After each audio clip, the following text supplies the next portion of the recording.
오늘은 주택 재개발을 둘러싼 여러 이슈와 고민, 기대와 우려를 깊이 다뤄보겠습니다.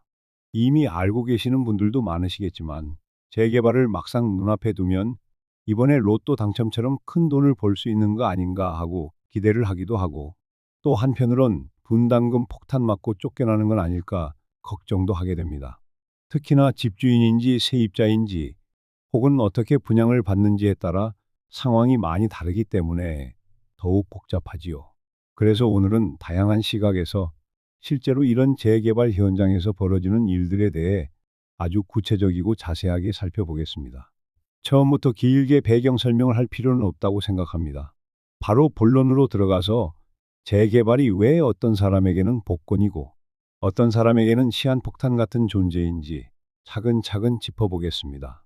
재개발이라는 것은 말 그대로 오래된 주거 지역을 철거하거나 리모델링하여 더 좋은 주거 환경을 만든다는 것인데, 여기에는 아주 많은 이해관계가 얽혀 있습니다. 토지주와 건물주 입장에서는 내 재산 가치가 오를 수도 있지만 막상 들어가야 할 분담금이 기대 이상으로 커질 수 있습니다. 특히 세입자분들은 재개발 때문에 다른 곳으로 이사 나가야 할 때 이사 비용이나 이주비 지원이 충분치 않아서 어려움을 겪는 경우가 많습니다. 또 특정 시점에는 집값이 크게 뛰어서 돈을 벌었다는 소식이 들리기도 하지만, 반대로 장기간 재개발이 지연되거나 무산되면서 그 지역 자체가 슬럼화되는 악순환도 일어납니다. 댓글 중에도 우리 동네가 곧 재개발 대상지로 거론되고 있는데, 이게 정말 인생 역전 기회가 될지 아니면 빚더미에 앉을지 모르겠다고 하소연하는 분이 계셨습니다.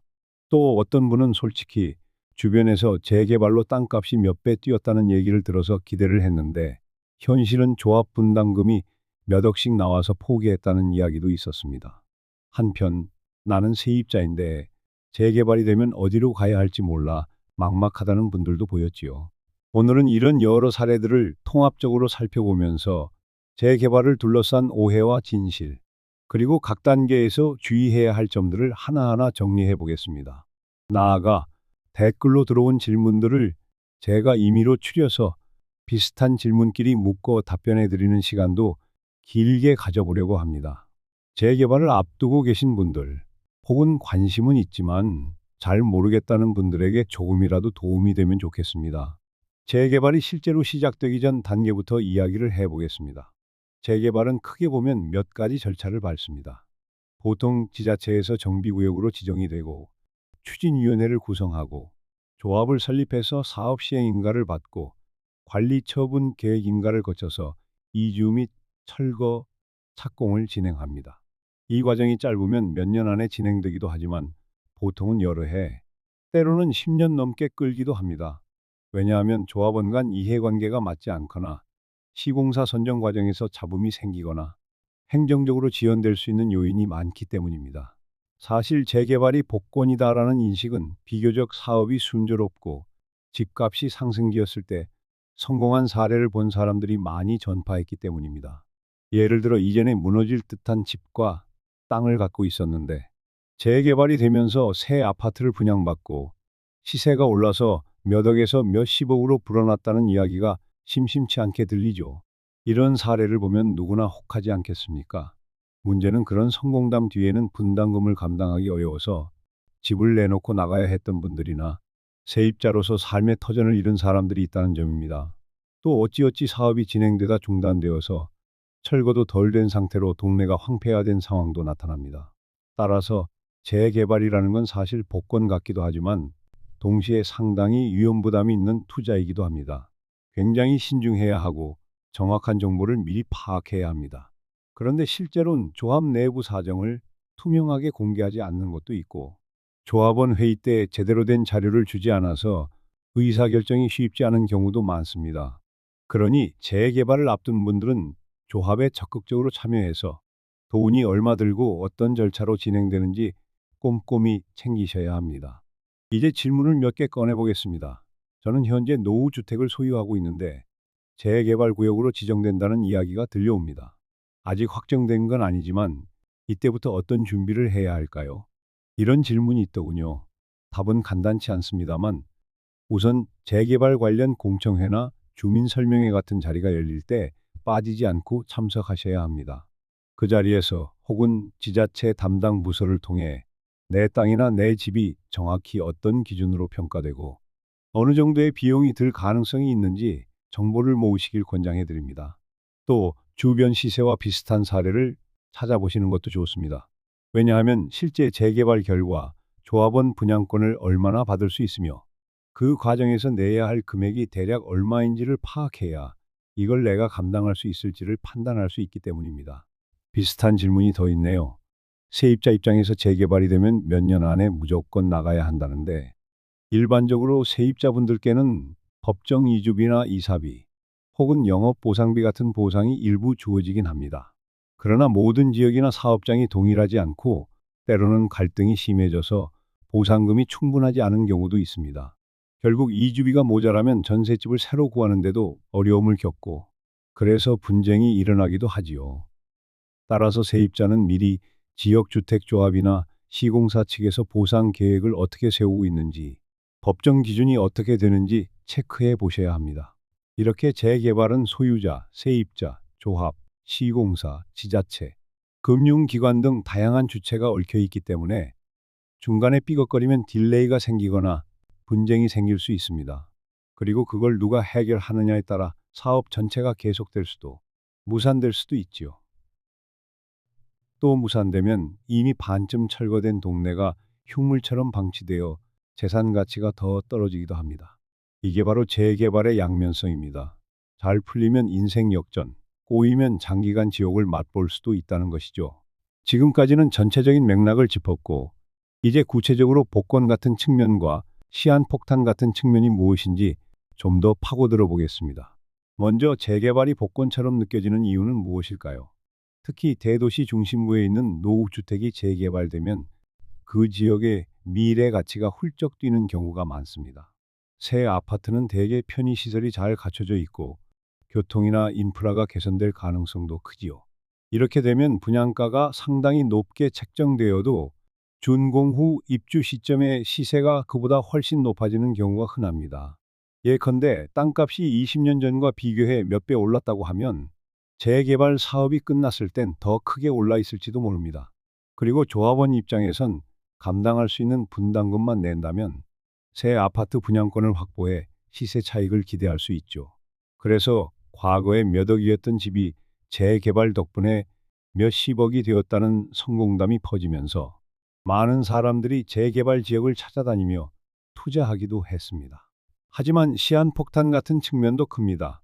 가장 큰 문제는 사업 비용과 분담금 부담입니다. 재개발은 공짜가 아니라 철거 비용부터 기반 시설 조성 비용, 건설 비용 등 엄청난 자금이 필요합니다. 조합 설립 시점에는 몇 천만 원에서 몇 억 정도 생각했다가 막상 시공사를 선정하고 실제로 설계가 이루어지고 나면 예산이 대폭 늘어나는 일이 비일비재합니다. 이런 경우 예상치 못했던 분담금 폭탄이 떨어질 수 있고 이를 감당하지 못하면 결국 물건을 팔아야 하는 상황이 생길 수도 있죠.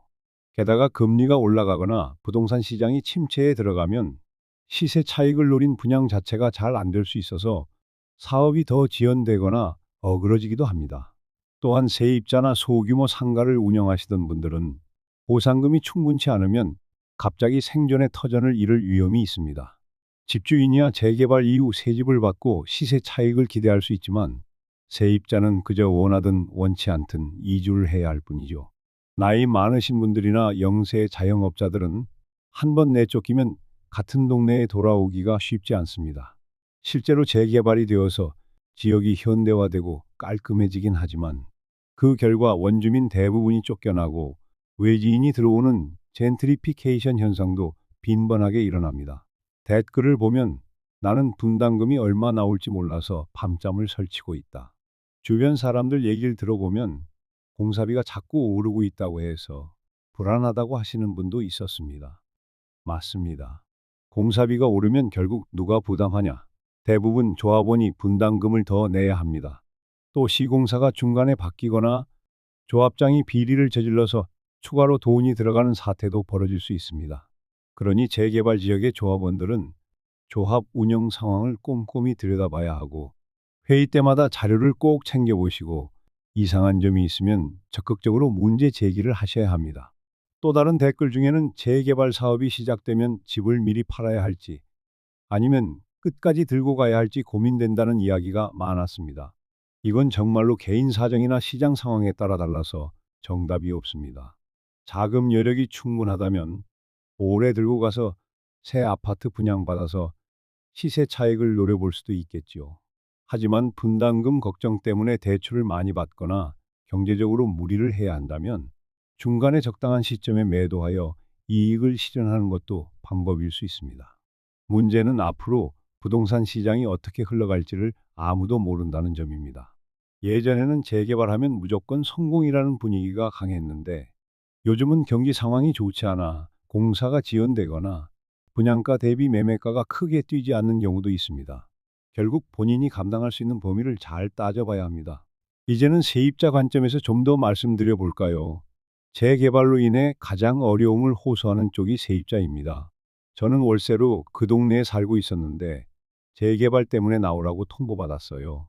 이주 대책이나 전세 보증금 반환 보증이 제대로 되어 있는지 불안합니다.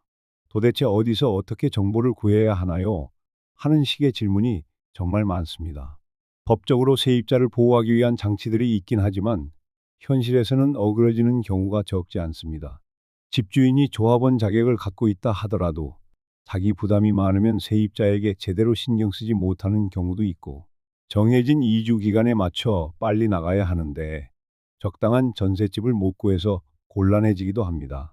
또 영세 자영업자로서 재개발 구역 안에서 장사했는데 건물주가 따로 있어서 우리에게는 큰 권리가 없었다.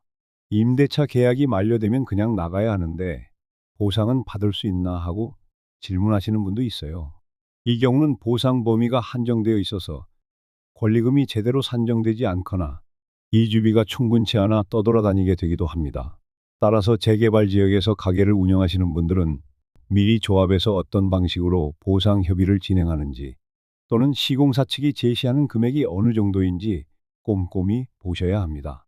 여기에 더해 재개발 구역으로 묶여 있는 바람에 집을 리모델링이나 수리를 마음대로 못해서 너무 불편하다고 호소하는 경우도 있습니다.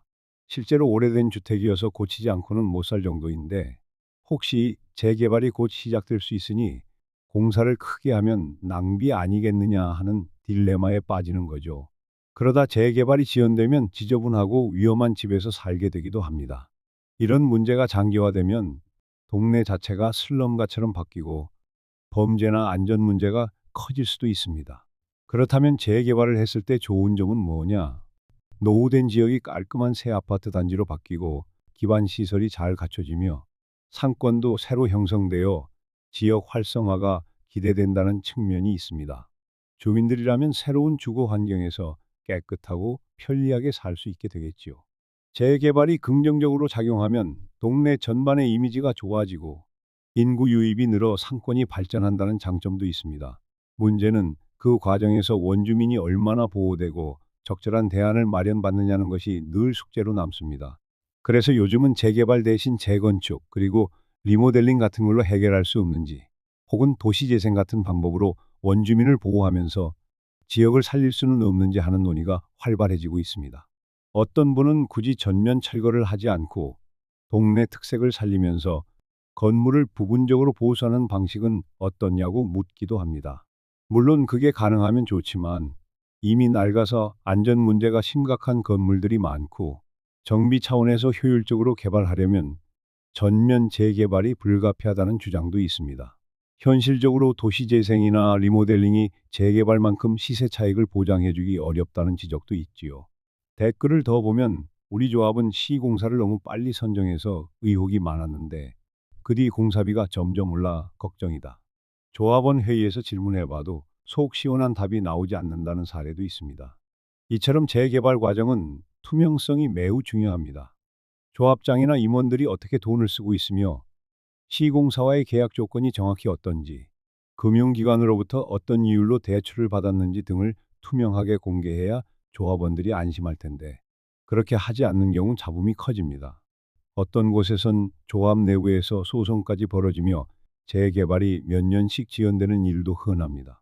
그러다 보면 이 지연 기간 동안 그 동네 주민들은 집값이 묶여서 팔지도 못하고 그렇다고 개발 이익을 누리지도 못하며 애매한 상태로 살아야 합니다. 그래서 재개발은 한편으론 시한폭탄이라는 표현이 나오는 것이죠. 시간과 비용이 쌓이면 쌓일수록 결국 그 피해는 조합원과 주민들에게 돌아오니까요. 조금 다른 종류의 질문도 있었습니다. 재개발 지역에 투자 목적으로 들어가려고 하는데 지금 시점에서 들어가도 늦지 않을까요? 혹은 앞으로 가격이 더 오를까요? 하는 분들. 이건 전형적인 부동산 투자 측면의 고민입니다. 사업성이 어느 정도인지, 해당 지역의 입지나 미래 가치를 어떻게 평가하는지에 따라 다르겠지요. 다만 한 가지 분명한 건 지금은 예전처럼 부동산이 무조건 오른다는 보장이 없는 시대라 재개발 투자도 만만치는 않습니다. 분담금 증가나 금리 인상, 미분양 위험 등 변수가 많아서 투자로 접근할 땐 반드시 위험을 감수해야 한다는 점을 명심해야 합니다. 또 조합원이 되려면 지금 집을 사서 들어가야 하나요? 아니면 입주권을 사는 방법이 있나요? 하고 물으시는 분들도 많습니다. 보통 재개발 구역 내 노후 주택을 매입하면 조합원 지위를 승계할 수 있다는 규정이 있지요. 그러나 언제 매수해야 지위를 이어받는지, 우선 분양권이 나오는 조건이 무엇인지 등은 지역별 조례나 사업 시행인가 시점에 따라 다를 수 있습니다. 세부 사항은 조합에 직접 문의하거나 전문가 상담을 해보셔야 합니다. 그럼 여기서 조금 흐름을 바꿔서 실제로 재개발이 진행되는 과정을 단계별로 구체적으로 살펴보겠습니다. 먼저 정비구역 지정 단계가 있습니다. 지자체에서 그 지역을 정비가 필요하다고 인정하면 의견 수렴과 심의를 거쳐 구역으로 지정합니다. 이때 주민들은 우리가 진짜 재개발을 원하느냐에 대해 갈등이 생길 수 있고 일부는 찬성, 일부는 반대하기도 합니다. 찬성 측은 노후 지역을 새로 바꾸면 재산 가치가 뛸 거라 주장하지만 반대 측은 이 과정에서 비용 부담이 크고 삶의 터전을 이룰 수 있다고 우려하지요. 그 다음엔 추진위원회를 만들거나 조합 설립을 준비합니다. 조합 설립 인가를 받으려면 일정 비율 이상의 동의를 얻어야 하는데 여기서도 갈등이 심할 수 있습니다. 조합이 설립되고 나면 사업 시행 인가를 신청해서 시공사를 선정하고 구체적인 설계를 진행합니다. 이때 공사비나 일반 분양 물량, 조합원 분양 물량 등이 윤곽을 드러납니다. 그 다음 관리처분 계획인가를 거치면 본격적으로 이주와 철거를 하게 됩니다. 이주 기간 안에 세입자나 소유주가 나가야 하고 철거 후 착공에 들어갑니다. 그리고 공사가 마무리되면 준공, 등기, 입주 절차가 진행되지요. 이 과정에서 서로 이해관계가 다르니 하나라도 어긋나면 전체 프로젝트가 늦춰지고 비용이 증가합니다. 예를 들어 시공사 입장에서는 이윤을 극대화하려고 공사비를 높게 받으려 할 수도 있고 조합원 입장에선 공사비가 비싸지면 분담금이 올라가니 부담스럽습니다. 일부 조합 임원들은 시공사로부터 리베이트나 각종 혜택을 받는 비리에 연루될 수도 있습니다. 여기에다 외부 투자자들은 시세 차익을 노리고 뛰어들었다가 사업 지연으로 재미를 못 보는 경우도 있지요. 한편 어떤 분들은 그래도 재개발이 되면 동네가 깨끗해지고 범죄도 줄어드는 거 아닌가요? 하고 긍정적인 면을 강조하시기도 합니다. 맞습니다. 실제로 잘 진행되면 그런 긍정 효과가 있습니다. 다만 그 시간 동안 원주민들이 어쩔 수 없이 떠나야 하고 나중엔 집값이 올라서 다시 돌아오지 못하는 일이 흔합니다. 그 부작용을 어떻게 최소화하느냐가 정부와 지자체, 조합 모두에게 중요한 과제가 되었습니다. 댓글에서 누구는 재개발로 떼돈 벌었다는데 누구는 분담금 폭탄 맞고 빚을 지고 나갔다는 상반된 경험담을 동시에 볼 수 있다고 하셨는데 그게 바로 재개발의 현실을 잘 보여주는 예입니다. 같은 사업장 내에서도 세대별로 대지 지분, 건물 규모, 조합 가입 시점이 달라서 수익이 크게 차이 나기도 하고 세입자에게는 직접적인 이익이 거의 없을 때도 많습니다. 더구나 부동산 경기가 좋을 때와 나쁠 때의 결과가 크게 달라집니다. 그렇다면 재개발에 대한 정답은 무엇일까요? 사실 이걸 확실히 말하기는 어렵습니다. 어떤 사람에게는 정말로 복권 같지만 또 다른 사람에게는 최악의 시한폭탄일 수도 있기 때문이지요. 다만 제가 드리고 싶은 말씀은 재개발에 참여하시거나 재개발 구역에 사시는 분들이라면 부디 정보력을 키우고 참여의식을 높여서 조합과 시공사가 투명하게 사업을 이끌도록 감시하고 내 재산 상황을 객관적으로 판단해서 진행하셨으면 한다는 것입니다. 또 세입자분들은 분쟁이나 갈등이 생기지 않도록 미리 알아두실 수 있는 부분을 챙기셔야 합니다. 보상 규정이 어떻게 되어 있는지, 이사 비용은 언제, 어디서, 어떻게 지원받을 수 있는지, 혹은 대체 주택을 알선받을 수 있는지 등입니다. 지역 법률 구조공단이나 주민센터에서 상담을 받아보는 것도 방법입니다. 이제 제가 임의로 뽑은 질문 몇 개 더 살펴보겠습니다. 재개발이 되면 건물주나 토지주가 분양권을 몇 개나 받는다고 들었는데 이건 정확히 어떤 기준인가요? 같은 질문도 있습니다. 일반적으로 구분 소유자가 여러 명일 경우, 그리고 대지 지분이 큰 경우에는 분양받을 수 있는 세대수가 달라질 수 있습니다. 예컨대 같은 한 채의 건물이더라도 대지 지분이 많은 사람은 주택 한 채 이상을 분양받을 수 있고, 또 다른 지분자는 아예 분양권이 나오지 않을 수도 있습니다. 이 부분은 관리 처분 계획에서 결정되는 사안이니 내가 가진 지분이 얼마인지 반드시 확인해야 합니다. 재개발이 지연되면 은행 이자나 각종 금융 비용을 조합원들이 나눠서 부담해야 한다던데 맞나요? 하고 물어보시는 분들도 있더군요. 맞습니다. 사업이 늦어질수록 공사비뿐만 아니라 금융 비용도 불어납니다. 시공사나 조합에서 돈을 빌리면 당연히 이자를 내야 하고, 그게 결국 조합원 분담금으로 이어지는 구조입니다. 그래서 중간중간 불필요한 분쟁이 생기지 않고 신속하게 사업을 추진하는 것이 중요합니다. 그러나 현실적으로는 여러 사정상 쉽지 않지요. 또 재개발이 완료되어 새 아파트가 분양됐는데 막상 그 아파트 가격이 주변 시세보다 떨어졌다는 이야기도 요즘 덜어 들립니다. 과거에는 재개발 아파트가 분양만 되면 값이 훌쩍 오르는 사례가 많았지만 최근 부동산 침체기에는 분양가가 높게 책정된 데 비해 매수자가 많지 않아 단기 전매로 이익을 보지 못하는 경우도 있습니다. 그래서 어떤 분들은 이럴 줄 알았으면 재개발 이전에 그냥 집 팔고 다른 곳에 투자할 걸 그랬다고 후회하기도 하지요. 이렇게 결과가 어떨지는 여러 요인이 겹치기에 제가 무조건 좋다 또는 무조건 나쁘다 단정할 수 없다는 점을 다시 강조드립니다. 결국 중요한 건 현재 재개발이 추진 중이거나 예정된 지역에 계신 분들이라면 정확한 정보를 모으고 조합회의에 참석해서 의견을 내고 필요하다면 전문가를 통해 법률 상담이나 부동산 상담을 받아보는 겁니다. 만약 경제적으로 어려워 분담금을 낼 수 없다면 중도에 처분하는 것도 하나의 방법일 수 있고, 세입자라면 내가 어느 시점에 이사 나갈 준비를 해야 할지 미리 계획해 두셔야 합니다. 또 만에 하나 재개발이 지지부진해지면 동네 환경이 너무 열악해져 살기 힘들 수 있습니다. 그럴 때 적당히 집을 고쳐서 살지, 아니면 빨리 떠나야 하나 갈등에 빠지죠. 이런 건 사실 개인 사정과 가족 상황, 자금 사정에 따라 다르니 주변 사례를 살펴보며 신중히 판단하셔야 합니다. 여러분이 조금 더 주의 깊게 지켜볼 부분은 조합 집행부가 투명성을 얼마나 지키느냐, 시공사와의 계약 내용이 합리적인지, 그리고 지자체가 얼마나 행정적 지원과 감독을 해주느냐 하는 것입니다. 일부 지역은 지자체가 적극적으로 나서서 재개발 과정에서 불합리한 부분을 조정해 주기도 합니다. 반면 어떤 지자체는 수수방관하며 문제를 방치해 사업이 꼬이는 경우도 있지요. 결론적으로 재개발은 복권처럼 인생 역전의 기회가 될 수도 있지만 시한폭탄처럼 대규모 빚과 갈등을 안겨줄 수도 있습니다. 그 어느 쪽으로 기울지는 결국 여러분이 얼마나 준비되고 정보가 투명하게 공유되는지, 그리고 시장 상황이나 행정 지원이 어떠한지에 달려 있습니다. 쉽게 말해 투자로 접근하시는 분은 고위험 고수익 상품이라는 걸 인지해야 하고, 실거주 목적으로 사시는 분들은 조합원으로서 제대로 관리 감독을 해야 하며, 세입자분들은 보상과 이주 대책을 꼼꼼히 살펴봐야 합니다. 마무리로 한 가지를 더 말씀드리자면 재개발이 결과적으로 지역을 발전시키고 주민들의 삶을 윤택하게 해주는 긍정적인 효과가 충분히 있긴 합니다. 다만 그 과정이 투명하지 않고 또 너무 돈에만 치우쳐서 원주민의 주거권을 제대로 보장하지 않으면 사회적 갈등이 커지고 삶의 질이 떨어질 수 있습니다. 따라서 재개발을 추진하는 모든 주체들이 결국 이 지역의 발전과 주민의 이익을 위해서는 협력이 필수라는 인식을 가져야 하며, 각종 비리나 정보 비공개 같은 행태는 없어져야 합니다.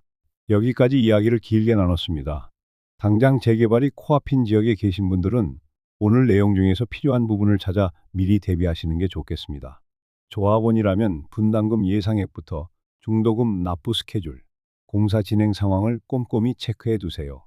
세입자라면 이주비나 보상 문제를 지자체나 조합 측에 확인해 보시고 다른 주거 대안을 미리 물색해 보시는 것도 중요합니다. 만약 투자 목적으로 접근하려는 분이 계시다면 너무 쉽게 재개발은 복권이라고 단정 짓지 마시고 위험 요소를 충분히 고려하신 뒤 결정하시길 권유드립니다.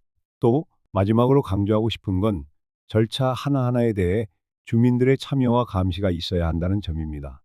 재개발이라는 게 단순히 행정기관이 알아서 해주는 게 아니라 주민들이 직접 자기 권리를 지키고 목소리를 내야지만 부정부패나 불합리를 막을 수 있습니다. 조합 임원 선출부터 시공사 선정, 비용 집행 내역 공개, 사업 추진 일정 관리까지 투명하게 운영되어야 모두에게 득이 됩니다. 그렇지 않으면 결국 누군가는 피해자가 되고 그 피해가 몇 년, 몇십 년씩 이어질 수도 있습니다. 지금까지 주택 재개발, 복권일까, 시한폭탄일까라는 주제로 기대와 걱정을 아울러서 긴 시간을 들여서 말씀드렸습니다. 정말 이야기할 거리가 많고 실제로 겪어보면 예측하지 못한 변수가 수도 없이 터져 나옵니다.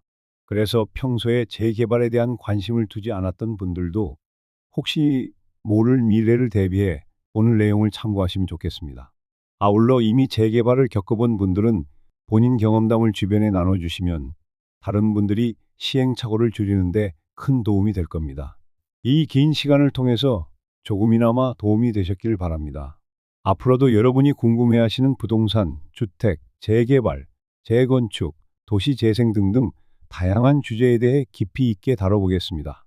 언제든 궁금한 점이 있으시면 사연과 질문을 보내주시고 실제 사례나 경험담을 나누어 주시면 더 풍성한 이야기를 만들 수 있을 것 같습니다.